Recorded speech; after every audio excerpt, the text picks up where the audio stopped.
Nature et activité des démons. Dans l'étude précédente de cette série, nous avons traité du ministère de Jésus et de la manière dont Jésus gérait les esprits mauvais ou les démons. Dans cette étude, nous allons traiter de la nature et de l'activité des démons en général. Avant de faire cela, il est important d'éclaircir certaines questions de terminologie. À cet égard, comme à bien d'autres, l'influence de la version King James sur les anglophones a été énorme et beaucoup de gens sont influencés par elle sans réaliser exactement à quel point cela affecte leurs pensées. Je vais prendre un peu de temps pour expliquer certains des mots grecs de base utilisés dans le Nouveau Testament et pour dissiper certaines fausses idées provenant des traductions qui nous sont familières. Tout d'abord, considérons le mot « diable ». C'est en réalité une translittération du mot grec « diabolo » qui se trouve dans votre plan. Le sens littéral du mot « diabolo » est « calomniateur ». Utilisé au singulier, c'est normalement un titre de Satan lui-même et ne devrait être utilisé pour personne d'autre que Satan. L'autre mot que nous allons traiter principalement dans cette étude est le mot « démon », qui n'apparaît pas dans la version King James. Je vais vous montrer dans un instant pourquoi. Le mot anglais « démon » dérive directement du mot grec « démon » ou d'une forme alternative du même mot qui est « diamonion ». Vous pourriez imaginer que diamonion est le diminutif de démon, mais ce n'est pas correct. En fait, c'est un adjectif neutre et les deux mots signifient essentiellement la même chose. Et, comme je l'ai dit, le mot en anglais est démon. Un démon est un esprit considéré par les païens comme divin ou semi-divin. La religion païenne cultive normalement ou cherche à apaiser ces démons. Toutes les religions païennes sont vraiment centrées sur le culte des démons. Ce mot est mal traduit dans la version King James par diable ou plus communément par diable au pluriel. Il ne devrait pas être traduit par diable. Ce mot devrait être réservé à diabolo, le titre de Satan. Ce mot démon, diamonion est utilisé dans le grec du Nouveau Testament de manière interchangeable avec deux autres expressions qui sont esprit mauvais ou esprit impur. Nous avons en réalité trois expressions qui, apparemment, sont utilisées de manière interchangeable dans le Nouveau Testament. Démon traduit dans la version King James par diable, esprit mauvais ou esprit impur. Juste pour vous montrer que ces phrases sont interchangeables, regardez avec moi les écritures données dans votre plan. Nous regardons dans divers cas des récits parallèles du même incident. Dans Matthieu 15, verset 22, on nous parle de cette femme cananéenne qui est venue voir Jésus parce que sa fille avait besoin d'être délivrée d'un esprit mauvais. Il est écrit qu'elle a dit « Aie pitié de moi, Seigneur, fils de David. Ma fille est cruellement tourmentée par un diable. » Mais plus correctement un démon.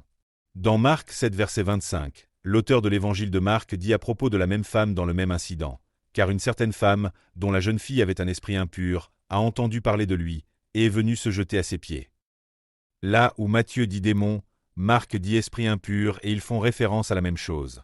Ensuite, dans Marc 5, verset 2, l'incident bien connu qui est généralement appelé l'incident du démoniaque gadarénien, il est dit « Et quand Jésus fut sorti du bateau, aussitôt vint à sa rencontre, sortant des tombeaux, un homme avec un esprit impur. » Cet incident est également rapporté dans Luc 8, verset 27. Luc dit « Et quand il descendit à terre, vint à sa rencontre, sortant de la ville, un certain homme qui avait des diables depuis longtemps. » Diable signifiant littéralement démon. Donc quand Marc dit un esprit impur, Luc dit démon. Ces termes sont utilisés de manière interchangeable. Un autre passage qui illustre la même vérité se trouve dans Apocalypse 16. Apocalypse 16, versets 13 et 14. Jean dit « Et je vis trois esprits impurs semblables à des grenouilles sortir de la bouche du dragon, de la bouche de la bête et de la bouche du faux prophète. Car ce sont des esprits de diable faisant des miracles. » Diable étant plus correctement démon. Au verset 13, il les appelle esprits impurs et au verset 14, il les appelle démons. Je pense donc qu'il est tout à fait correct de dire que ces trois expressions sont utilisées de manière interchangeable dans le grec du Nouveau Testament. Esprit impur, esprit mauvais, démon. Considérons maintenant les phrases grecques utilisées pour décrire l'activité de ces démons ou esprits impurs en relation avec les êtres humains. C'est ici que survient le plus grand malentendu à cause de la version King James.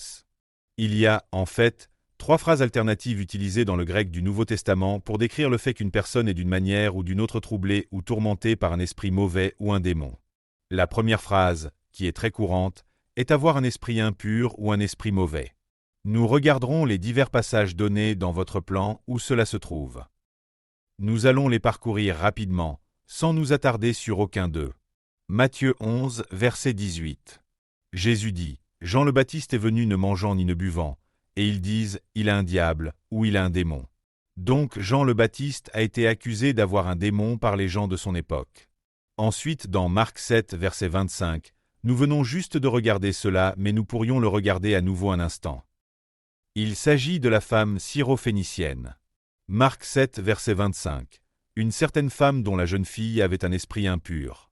Et puis dans Marc 9, verset 17, l'homme dit à Jésus, « Maître, je t'ai amené mon fils qui a un esprit muet. » C'est un type particulier d'esprit impur ou mauvais, un esprit muet, celui qui refuse de permettre à une personne de parler. On dit que le garçon a un esprit muet.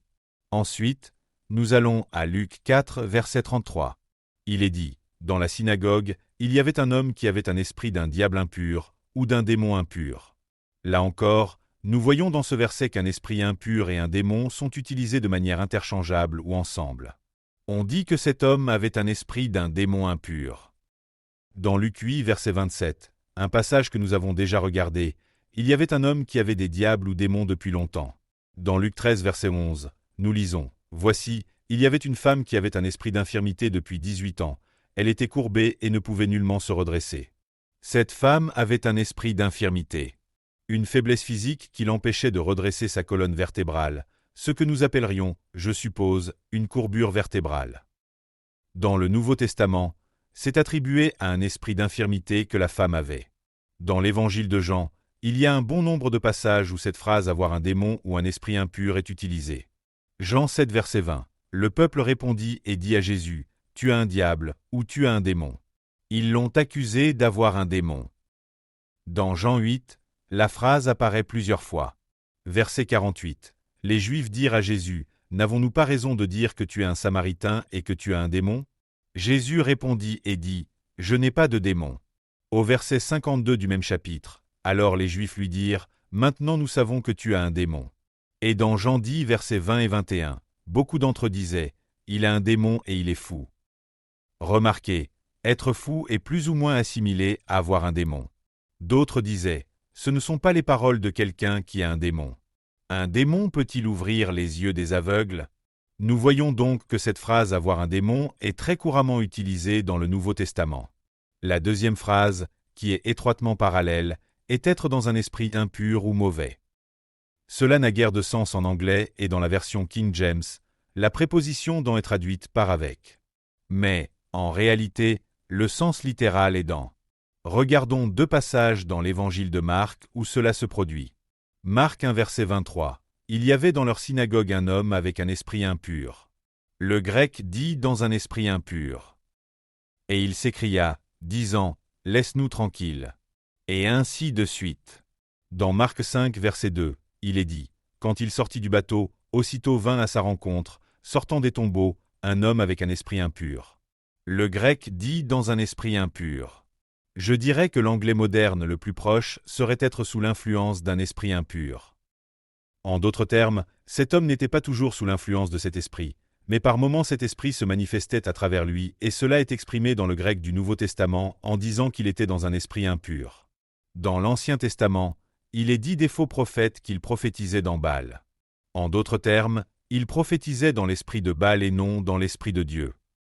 La troisième phrase est aussi extrêmement courante, et c'est la plus importante car elle a été si complètement mal traduite dans la version King James.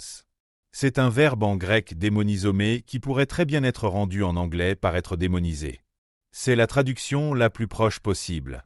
En anglais, cela a précisément la même connotation qu'en grec. Cela signifie d'une manière ou d'une autre être sous l'influence ou l'attaque d'un démon. Cela ne dit pas plus que cela, juste être démonisé. Malheureusement, pour le bien des chrétiens anglophones du monde entier à travers les âges, la version King James a traduit cette phrase être démonisé par l'expression anglaise être possédé par des diables. Cela a donné lieu à plus de malentendus que toute autre phrase unique, j'imagine, dans la version King James, car le mot possédé est complètement trompeur et n'a rien dans le grec pour le soutenir. Dès que vous utilisez le mot possédé, vous apportez à l'esprit des anglophones la suggestion d'une propriété totale. Si je possède ma Bible, chaque page de la Bible m'appartient, pas seulement certaines d'entre elles. Et donc, chaque fois que vous parlez d'avoir un esprit mauvais, une personne réagit avec colère et dit « Voulez-vous dire que je suis possédé par le diable ?» Ils ont tiré cela de la version King James. Le grec ne dit pas cela. Le grec dit qu'une personne est démonisée d'une manière ou d'une autre, ce qui n'est pas davantage précisé par ce seul mot, sous l'influence, sous le contrôle ou l'attaque d'un démon. Il n'y a aucune suggestion que le démon possède la personne au sens de l'avoir totalement prise en charge. Regardons certains des passages du Nouveau Testament où ce verbe être démonisé est utilisé. En commençant par Matthieu 4, verset 24, il est dit « Sa renommée se répandit dans toute la Syrie, et on lui amenait tous les malades atteints de diverses maladies et tourments, et ceux qui étaient possédés de diables. Ceux qui étaient démonisés, et ceux qui étaient lunatiques, et ceux qui étaient paralytiques, et il les guérissait. » Différentes catégories de personnes étaient amenées à Jésus. Ceux qui étaient malades, ceux qui étaient tourmentés, ceux qui étaient paralysés, ceux qui étaient lunatiques et ceux qui étaient démonisés, attaqués ou affectés d'une manière quelconque par des démons. Dans Matthieu 8, le mot apparaît 3 fois. Le verset 16 dit « Le soir étant venu, on lui amena beaucoup de gens qui étaient possédés de diables. Beaucoup qui étaient démonisés. » Verset 28. Lorsqu'il fut arrivé de l'autre côté, dans le pays des Gergéséniens, 2 possédés de diables vinrent à sa rencontre. Mais le grec dit 2 qui étaient démonisés. Et au verset 33 du même chapitre, ceux qui les gardaient s'enfuirent, allèrent dans la ville, et racontèrent tout, et ce qui était arrivé aux possédés des diables. Aux gens qui avaient été démonisés. Dans Matthieu 9, verset 32, il est dit, comme il sortait, voici, on lui amena un homme muet possédé d'un diable. Un homme muet qui était démonisé. La preuve qu'il était démonisé était son mutisme. La seule façon dont le démon l'affectait était en le rendant muet. Au moment où le démon est sorti, l'homme n'était plus muet. Il serait complètement incorrect de suggérer que cet homme était possédé au sens d'être totalement pris en charge. Un seul domaine de sa personnalité était affecté, et c'était son centre de la parole. Ensuite, dans Matthieu 12, verset 22, nous avons un cas similaire. On lui amena un possédé d'un diable, un qui était démonisé, aveugle et muet, et il le guérit, de sorte que l'aveugle et muet parlait et voyait. Dans ce cas, le démon était responsable de la cécité et du mutisme. Les seuls domaines de l'homme qu'il contrôlait étaient ceux qui affectaient sa vue et sa parole. Quand ce démon est sorti, l'homme pouvait voir et parler. Utiliser le mot possédé ici est complètement incorrect. Ensuite, dans Matthieu 15, verset 22, nous avons déjà regardé cela 2 fois. C'est la fille de la femme syrophénicienne et elle a dit « Ma fille est cruellement tourmentée par un diable ». Le même mot est utilisé en grec, bien que la version King James ait utilisé le mot tourmenté au lieu de posséder ici. Le mot grec est démonisé.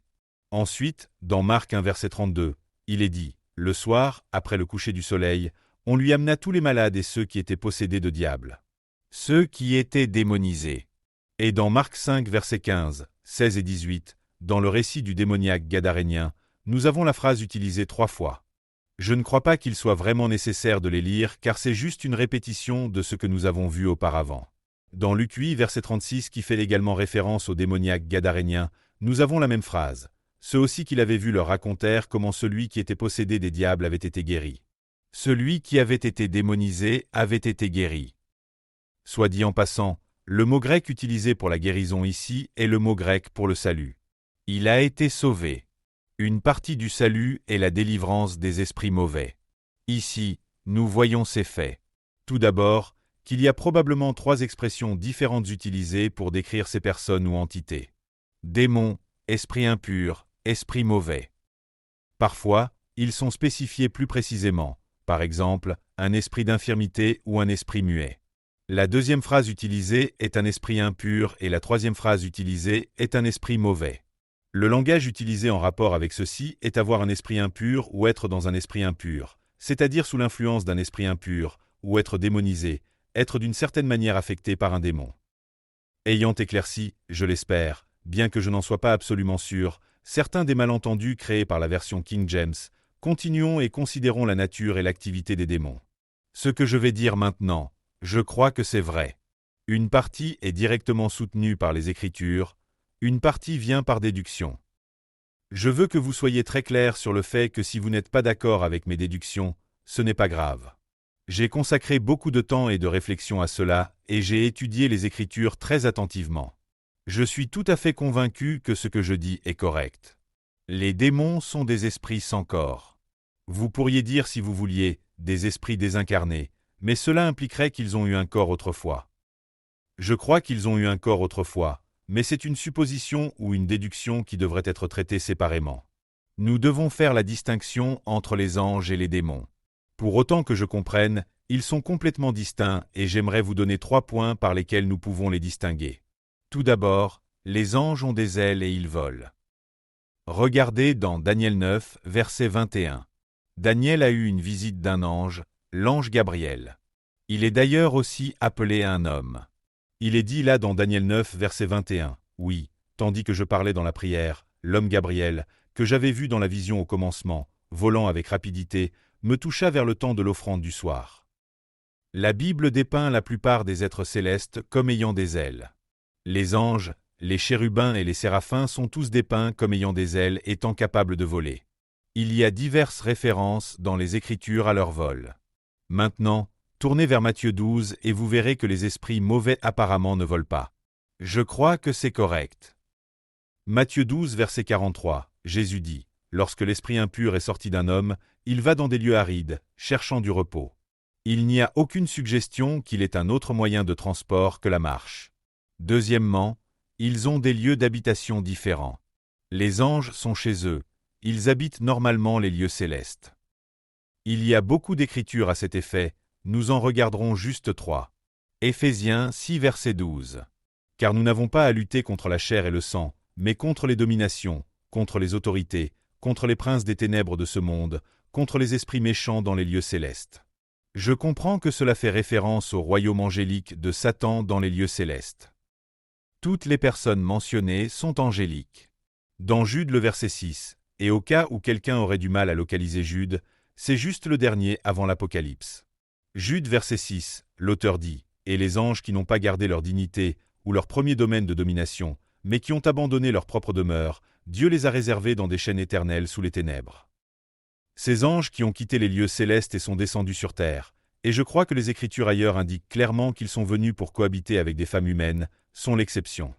À cause de cet acte qui était si contraire au plan ordonné par Dieu, ils ont été confinés dans un endroit spécial différent de tous les autres. Vous remarquez qu'ils ont quitté leur propre habitation, leur propre lieu de résidence désigné qui était dans les lieux célestes. Ensuite, dans Apocalypse 12, versets 7 et 8, un passage qui décrit des événements encore futurs, je crois, il est dit, « Et il y eut guerre dans le ciel. Michel et ses anges combattirent contre le dragon, c'est le diable, et le dragon et ses anges combattirent, mais ils ne furent pas les plus forts, et leur place ne fut plus trouvée dans le ciel. » Jusqu'à ce point, leur place est dans le ciel. Ce qui se passe après cela est entièrement contraire au plan normal de Dieu. C'est un très court laps de temps dont parle l'Apocalypse où le diable est chassé des lieux célestes et est contraint de s'installer sur terre. Ce n'est pas la norme, c'est la normale. Les démons, d'autre part, tels que je le comprends, sont liés à la terre. Ils n'ont aucune capacité de sortir du domaine de la terre. Troisièmement, les anges ont leur propre corps et ne désirent pas normalement occuper un autre corps. En fait, pour un ange, tel que je le comprends, être à l'intérieur d'un corps humain serait une sorte de prison.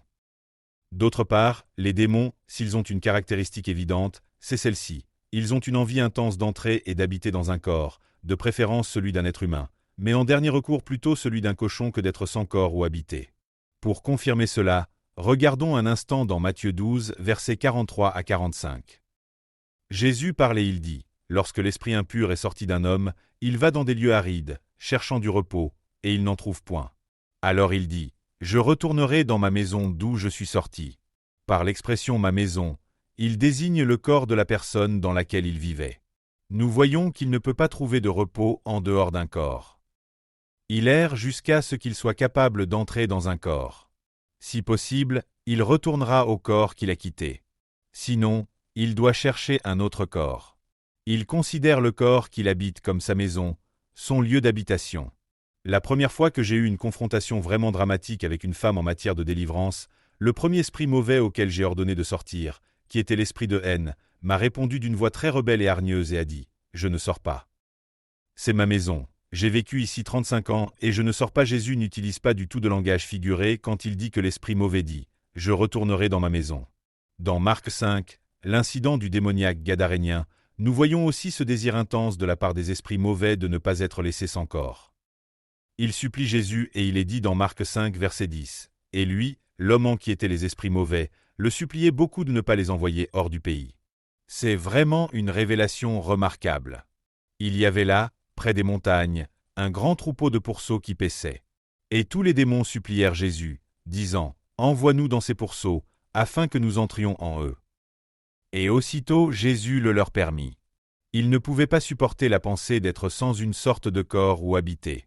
Comme je le dis, de préférence ils choisiraient le corps d'un être humain, mais plutôt que d'être sans corps, ils choisiraient un cochon, ou un chien, ou un singe, ou un lion. Je crois qu'il y a beaucoup d'animaux qui, de temps en temps, sont occupés par des esprits mauvais. La raison pour laquelle ils désirent être dans un corps est qu'ils ont tous des convoitises caractéristiques ou de mauvais désirs ou de mauvais penchants qui ne peuvent être satisfaits que tant qu'ils sont dans un corps. Par exemple, un démon de l'alcool a besoin d'un corps pour consommer de l'alcool. Un démon blasphémateur doit avoir une langue pour blasphémer. Un démon de luxure doit avoir les émotions et les organes d'un corps pour assouvir sa luxure. Ils ne peuvent pas satisfaire leurs envies et désirs à moins d'avoir un corps à travers lequel le faire. Comme Jésus l'a indiqué, ils sont comme des gens sans domicile, agités, incapables de s'installer sans aucune sorte de paix jusqu'à ce qu'ils trouvent un corps dans lequel entrer.